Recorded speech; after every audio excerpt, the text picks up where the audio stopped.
With that sobering thought, I would like to invite all of my fellow panelists to come over on the stage. I would like to invite Desil formally. She's already here. I would like to also invite um, Kamal Bali,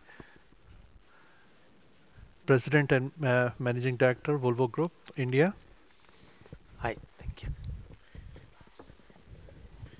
Hi. And we have two more panelists joining us from India. Um, Meenal Majumdar. She is running a very interesting startup called The Innovation Story. And we also have Geeta Manjunath. She was also collaborator in X-Ray Satu, and she's running a wonderful startup called Nirmay, which is applying AI to breast cancer screening using thermal images. Welcome, Meenal and Geeta. Thanks a lot for joining us. I'll take this chair now and try to take the conversation forward. Umakant. And we also have Professor Karl.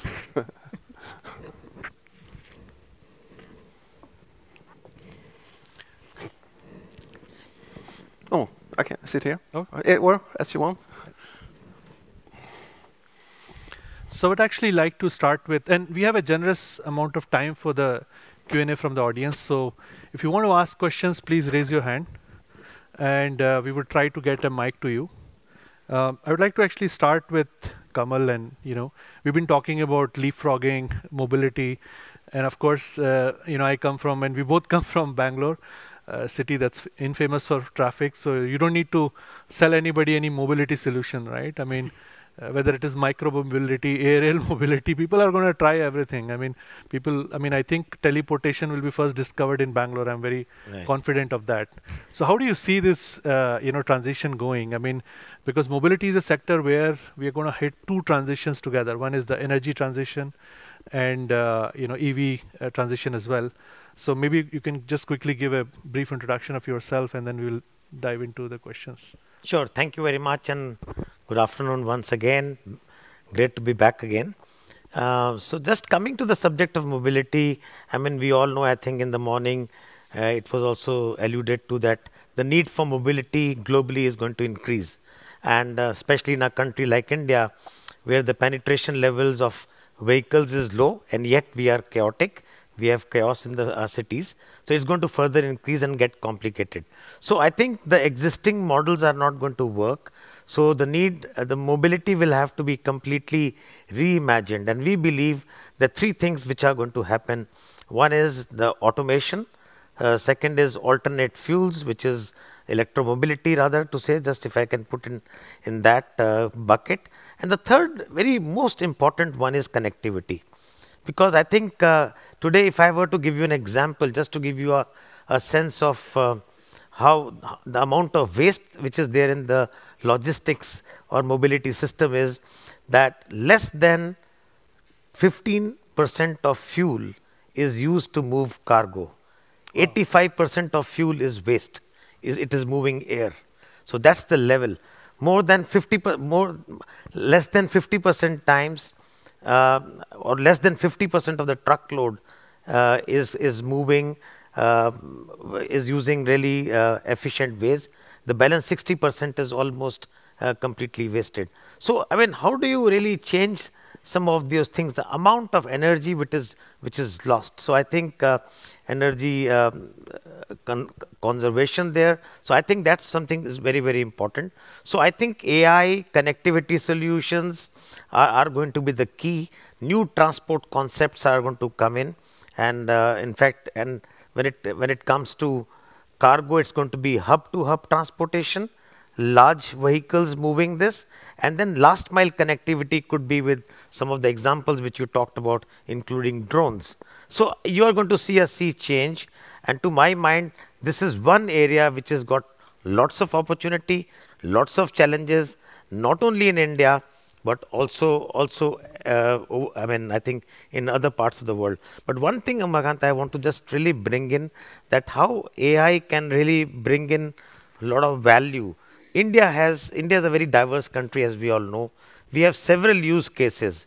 We have cases where we have very good highways, very good expressways, just like you would have in Sweden.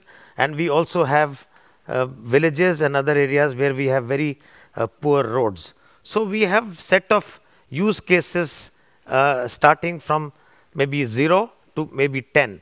So I think this repertoire of knowledge and use case information can be very, very useful for matured use cases like in Sweden to really apply these two and come out with solutions which could actually benefit rest of the world. So to my mind, I mean, I'll stop there, we'll carry on, but I think to my mind, this is going to be a very, very big shift with electromobility coming in, moving away from IC engines to electromobility, whether hydrogen fuel cells or maybe some IC engines will also be used with clean fuels. So that's one shift. Other is transport concepts. How will you really move goods and people? So that's the second. And third is connectivity, which is how does vehicle talk to another vehicle? How does the different levels of automation takes place thanks to 5G and now 6G coming in very, very quickly? So how do we really make use of those, and how does that intelligent information is used from vehicle to vehicle, vehicle to infrastructure, and optimizing loads so that the trucks don't move empty? So I think there is a huge amount of opportunity here. I mean, and sky is the limit. Sky is not even the limit to my mind in this particular case to really check this. Yeah. Yeah, I think that's a great summary of the whole problem space as well as opportunity space. And as you rightly pointed out, if Tesla can work in the chaotic lanes of Bangalore, it will definitely work everywhere. Yeah. Or Tesla equivalent, or maybe whatever could come out of that country, which might have autonomous operations in nature, along with EV, Yeah. could possibly work in Asia, Middle East, Africa, as well as in US and Europe as well, right? So I think that's a great summary of this. What you also, since you are looking at, Volvo Group in India, and of course I know that Volvo is focused on innovation, and you have Campex Yeah. that has started. You were talking with startups because startups, somehow are becoming the vehicles of innovation, Right. especially with the new kind of talent that is required to bring these technologies into use cases. And but you have also have large industries, right, which have the domain knowledge. So Right. how are you merging both? It's fascinating to know that. Yeah, yeah. I think this is one very interesting thing, because I think we know that research and technology converts money to knowledge, Mhm. and typically knowledge converts this to some impact or some value. I mean, innovation will convert knowledge into value, some value, and some making some impact. So today the need of this is very, very emergent, and we need to really move at a very fast pace. And typically larger companies will be slow to act or to react or slow to go through their own bureaucracy, typically, howsoever efficient you may be. So therefore the smaller companies, when they partner and collaborate with larger companies, a lot of new breakthrough ideas emerge. And I think innovation happens that way. That's why the idea of Campex by Volvo has really fructified in a very, very good way. We partner with number of startups. It works very, very differently from a standard organization. The contracts are done in less than a week, which might take months and years otherwise. And they have access to all the facilities which Volvo has. If they don't want to, they don't have to recreate a different set of facilities. So Campex is basically an innovation arena where people can come and work together. We are open to them. They can bring in new ideas.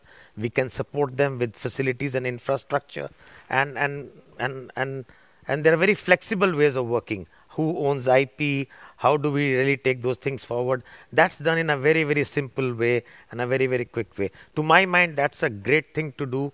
All companies should look at models like this as to how to work as partners with another supplier partner or a startup, because I believe that there's tremendous value in these kind of collaborations. The world is so complex, technologies are so wide and apart that no one single company or institution, howsoever great or iconic it may be, can manage it alone. So collaboration, partnerships, and innovating together, co-creating is really the way forward. And this is working very well for us. We have some very good experiences and examples in the last 1.5 years already. Fantastic. I think co-creation is a core mantra in some ways, right? And I think most of the large organizations would have to adopt this as they go forward. On that note, I would love to also introduce Geeta Manjunath, who's running a startup. So we actually have a good mix of people who are working with large enterprises. Dasil is working with large enterprises, and we have two startups. And I think it will be good. Maybe Geeta, you can give a quick introduction, and then I have a few questions that I would love to ask you. Sure. Hi. Good morning, good afternoon, everyone.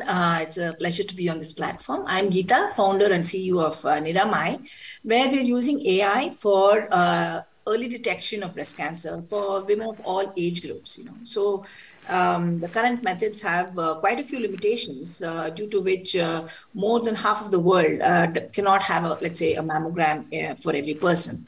And that means almost there's so many countries where every alternate lady detected with breast cancer is dying. So at Miramai, we've developed this method of just measuring the temperature variations using a thermal sensor. A Swedish camera is used to measure the temperature variations. And how do we convert this temperature distribution to cancer?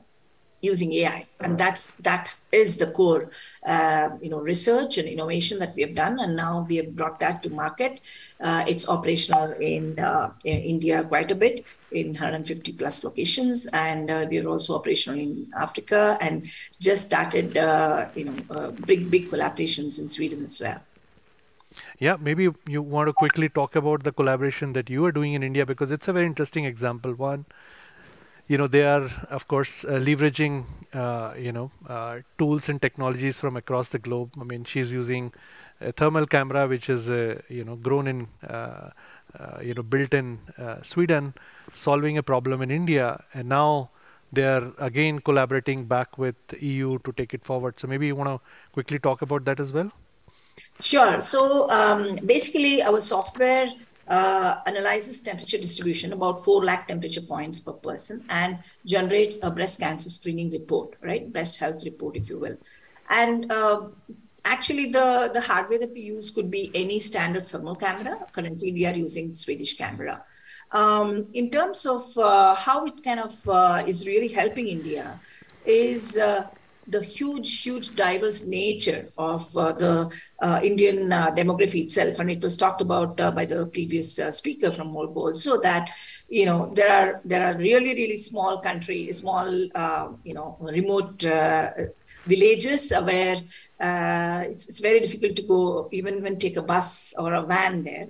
And there are also, of course, high flying roads and so on and so forth, right? So in the same way, even for healthcare, there's a huge divide, that's there in the infrastructure and availability.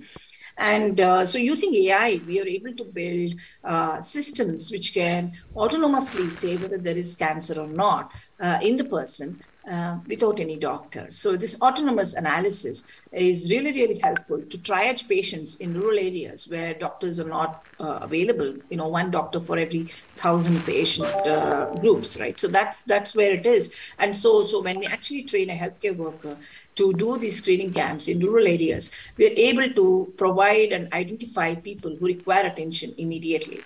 And because our test is radiation free, it is portable and also automated, as we spoke before, it can be done by simple health workers, and it increases the scale. And hospital setting, there are lots of patients crowding around experts, and there again, the best utilization of the time of the radiologist is very important. So these tools, we have a different avatar of the same tool where it helps the doctor ensure that he or she doesn't make as many diagnostic errors, and they can actually come up with decisions at a very fast rate, because the tool is actually almost indicating whether there is an abnormality or not, and immediately the doctor takes a quick look and then identifies. So this breast cancer screening is so important because it is the top cancer killer, and it's one of the most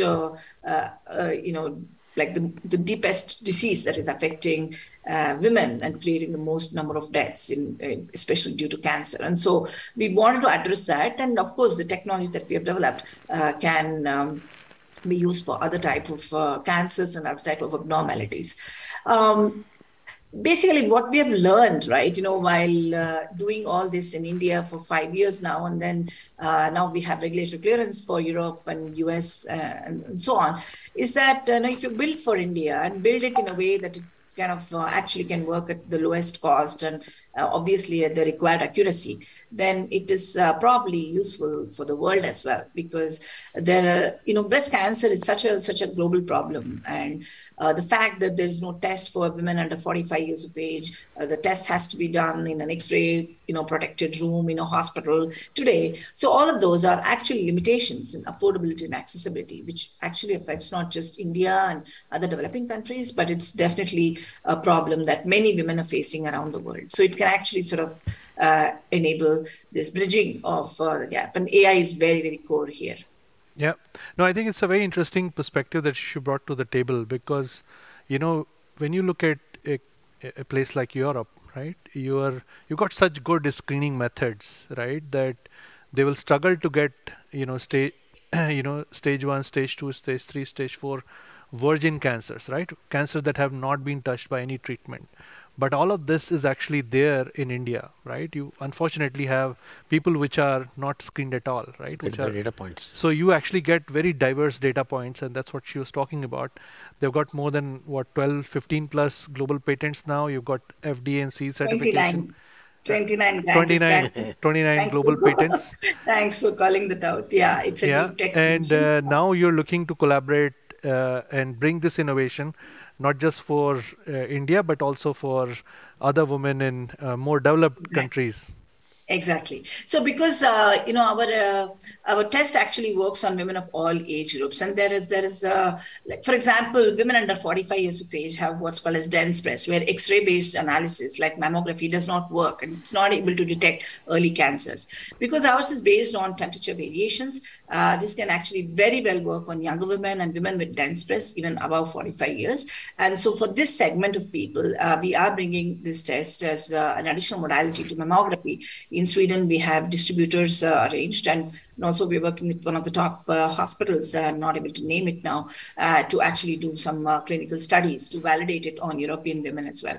So what I kind of, learning for Indian startups and Swedish startups, if it helps, right, is that, frugal innovation and startups, we always start with whatever is available, minimal number of minimum amount of budget and so on and so forth. All that is good, but deep detailed clinical and scientific evidence for proving what you're claiming is very, very important. Otherwise, it's difficult to sort of expand beyond certain cities or certain conditions, use cases of India, right? So that's something many startup founders try to sort of ignore, because it's easy to go to market, honestly, in India in certain quarters. But that is good as a starting to actually fine tune your product. But really, we have to focus on deep clinical and scientific evidence to show that the actual product works, so addition to frugal innovation. So this is one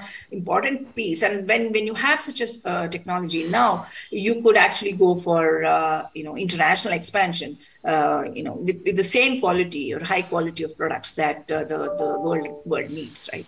So we were able to focus on the CE mark, the FDA, and all of the good stuff, so that the rest of the countries also can.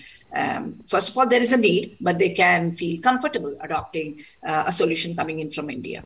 Yeah, and it's a very interesting solution which could be even done in a kind of like a spa kind of a setting. So it will completely change the way women look at their health. So switching back, and I think you talked about how do you bring enterprises and how do you get startups to innovate on use cases, and you spoke about how you are doing that. Before this, Geeta was head of data science at Xerox, of course, research, which is, of course, was a larger company. It was a corporate research lab, and we see all the facets of innovation. And I would like to now, ask Dasil to introduce herself. And Yes. and she is looking at, she is looking at data and AI. Yep, that's And correct. and she's representing here Nagaro, which is one of the large EU players, if I say. Actually, we are a digital engineering leader global.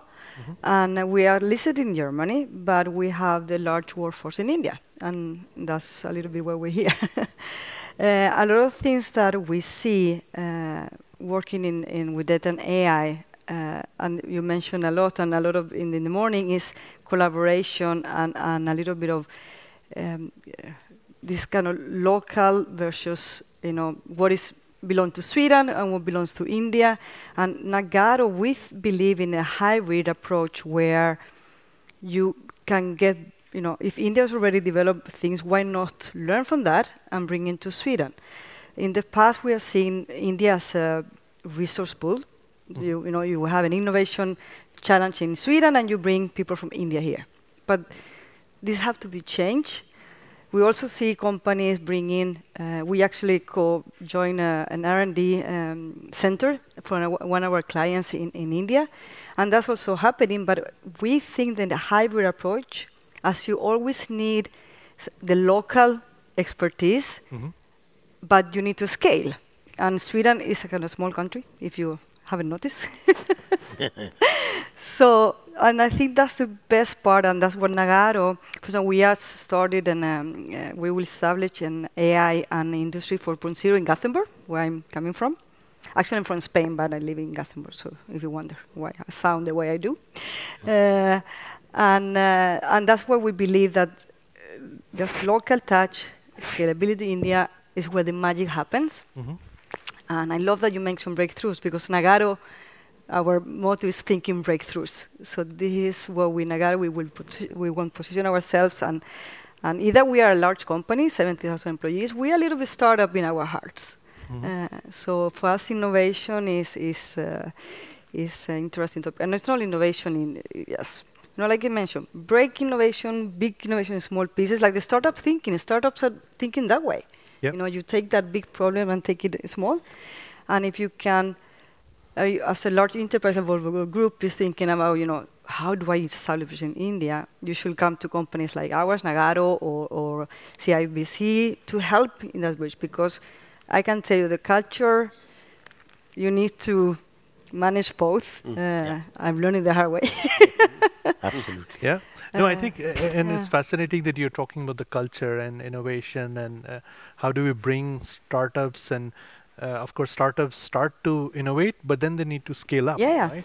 And that's also a hard part. And I think there they need to figure out how do they deal with a larger ecosystem, larger enterprise players, and how do they do that? And that's a big trick question that a lot of startups actually struggle with, right? When they make a breakthrough, but how do you scale that breakthrough, right? Exactly. So do you have any pointers? I mean, how you've been dealing with at Nagaro? I mean, how do you help scale the innovations? I mean, how you talked about the hybrid approach. It's actually very interesting. Yeah, and I think that both the challenge of startup scaling and also large corporates to think as a startup. And I think both are because when you have that idea and you want to scale, you need to have you don't have the power by yourself. So companies like Nagaro and other companies like ours can help to to accelerate to bring that skills or talent that you need to do that scalable. At the same time, you have a large company that want to start working with small ideas, and you need to break it down. We also are able to help with the talent pool that we have that is amazing, and that we have done. We've seen all the scenarios that you can think about because we work cross industries. So for us, like, we bring out the scalability with the knowledge pool that we have and the amazing talent that we have, and we have done a lot of things and more to go. So for us, it's both.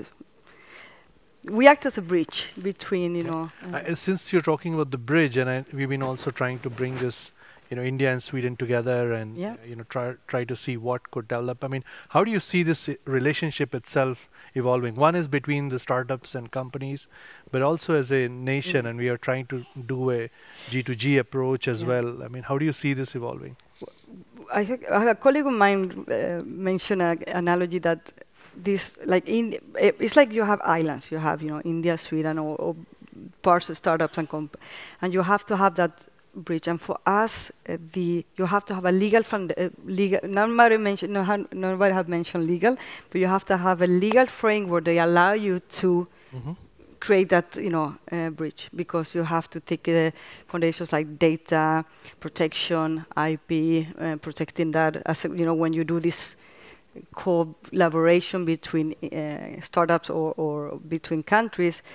So for us, it's important that maybe I'm repeating myself, but good to know like a company like that can help you with that, because we haven't mentioned the legal framework, but that's super important. Fantastic. Thanks a lot for mentioning Sounds this. boring, but No, I think these are all the essential wheels and cogs which need to be moved for the innovation to go towards impact, right? So I think startups are motivated by the fact that they want to take the innovation to impact.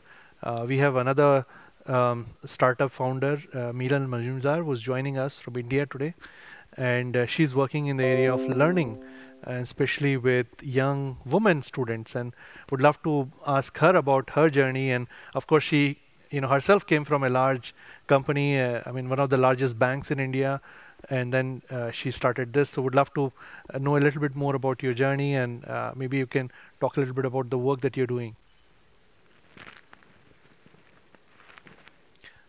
We can't hear you. Sorry. Thank you, Umakant, for having me here, and a very good afternoon to all the panelists. Can you hear me now?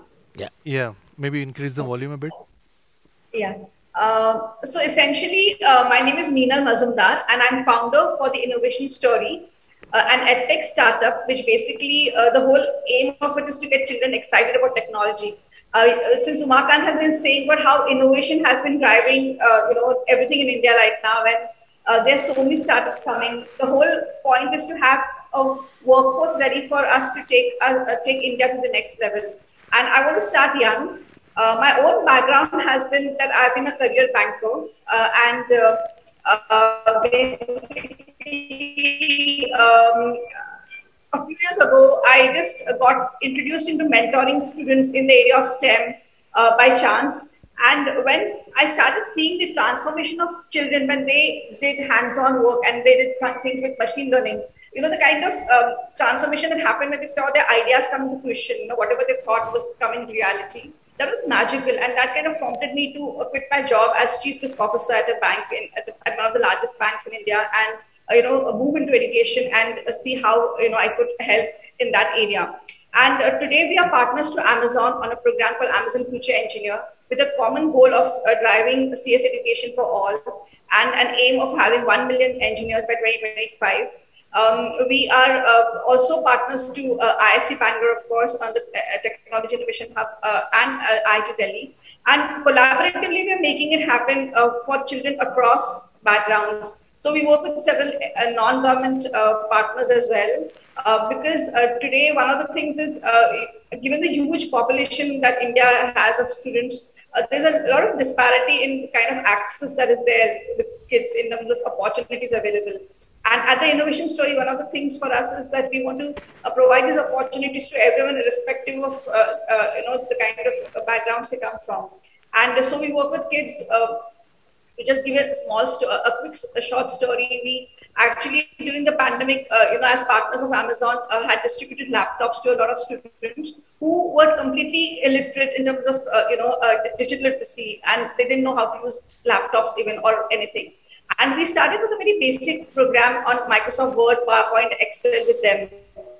At the end of that program, they saw some other kids who used to come to our center to learn robotics, and they were kind of, can we also do it? And these kids came from the urban slums of Mumbai, and they had no background of what robotics are, but they were just excited to see robots move at our center. These children actually were so excited and took to learning through hands-on in such a easy way that when we had a competition in March in India, they were the finalists of that competition, beating all other kids who had a lot of experience. And then just last week, there was another global challenge called First Global Challenge at Switzerland, and they were again they won a gold medal for their international journey. And the only point of saying this is basically that once you give access, you provide, irrespective of background or whatever is their education, they had lost education for a year. But the whole idea of doing something hands-on and to build something just, I think, opens children's minds, and the kind of then possibilities, are limitless. Like even sky is not the limit, as we had one of our panelists mention earlier. So it's like, it's very magical to see the transformation. It's just about giving opportunities, and thankfully our NEP 2020 is pointing towards the right direction.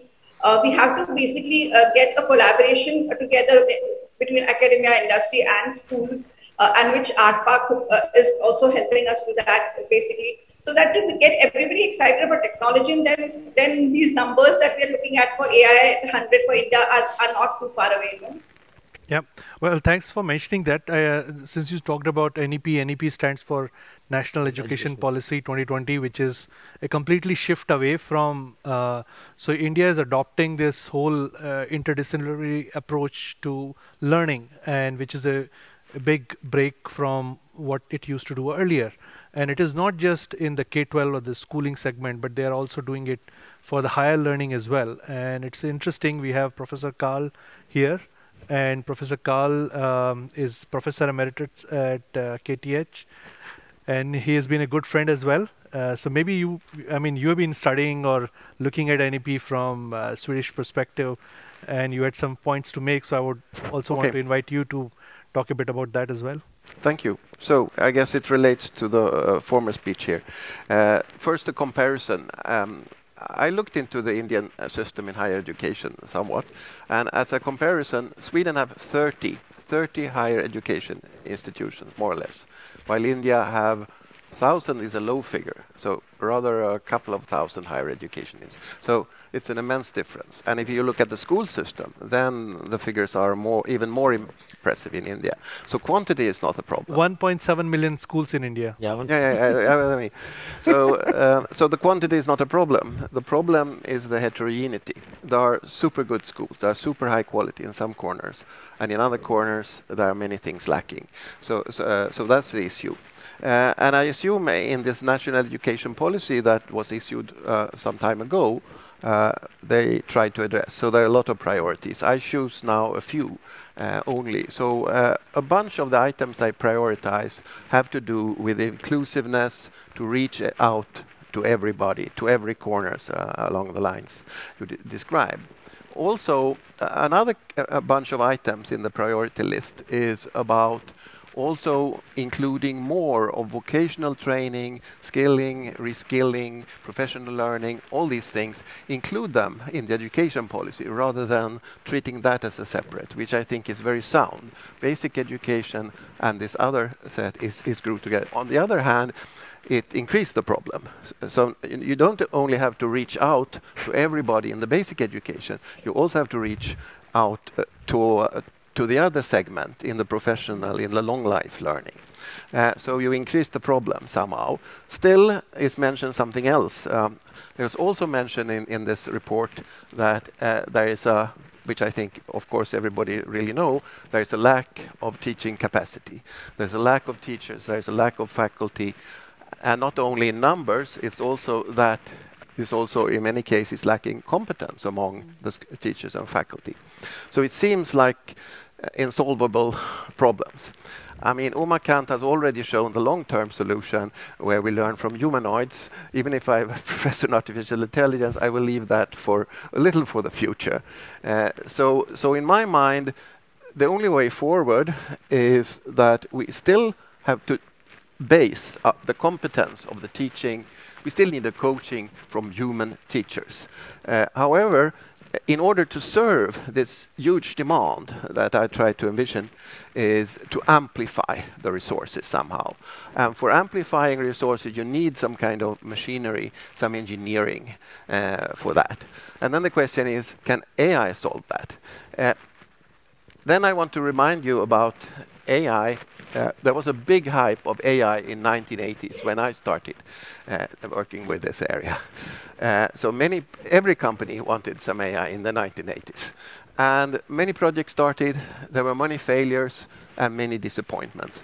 And there may be many reasons for that, but one reason I believe was that at that time in the 1980s, there were very little digital infrastructure around. So many of these systems that failed were built in isolation in one little computer, aside from all other systems. So of course they were tested, some people liked them, but then they were forgotten. So we have another situation today where we have digital infrastructure. So I believe you have to start from the bottom. So if you create this amplification machinery between the human competence and the demand for learning and education, you have to start with create some really good digital infrastructure. So you can at least digitally reach out to these people on different levels. So online learning, and of course it's both hardware, software, communication capability, but also online education systems that really do enable the basic spreading. Then, of course, on top of that, then you could add components of an AI kind that really kind of make the system more robust, that optimize the system, and so on. So I see it like a pyramid of engineering that you have to build to implement this amplification machinery that maybe have a chance to solve the chasm we have between competence and demand. So I think it's a great perspective you brought in, and I think you talked about the digital infrastructure, and I think that's where these 100 unicorns, which are mostly digital, are working to create that digital infrastructure, not just in education, but in other areas as well. And I think it's not just that you'll be able to build digital infrastructure in one area to advance AI. You would have to build it in literally every area that you probably are working as a human being. We actually have short of time. Sorry, I think very important for India for this machinery is, as always, affordability. So we cannot build something super expensive for the users. It must be affordable, otherwise it's not. And I think that's a great point that you brought up in terms of whatever solution has to work at that scale, a billion plus scale, has to be built with affordability in mind. And that's where I feel that if universal basic income has to come in at some point of time, not just in India, but globally, maybe the solutions actually for those kind of things, whether it is making healthcare accessible or learning education accessible or mobility accessible, they would have to come from India. So we have maybe 2 minutes remaining. I would love to actually get if there are any questions from the audience. You can just quickly raise your hands. We could take any questions, or we can just look at having a summarizing question to all of the panelists. So we talked about quite a few things, from large enterprise.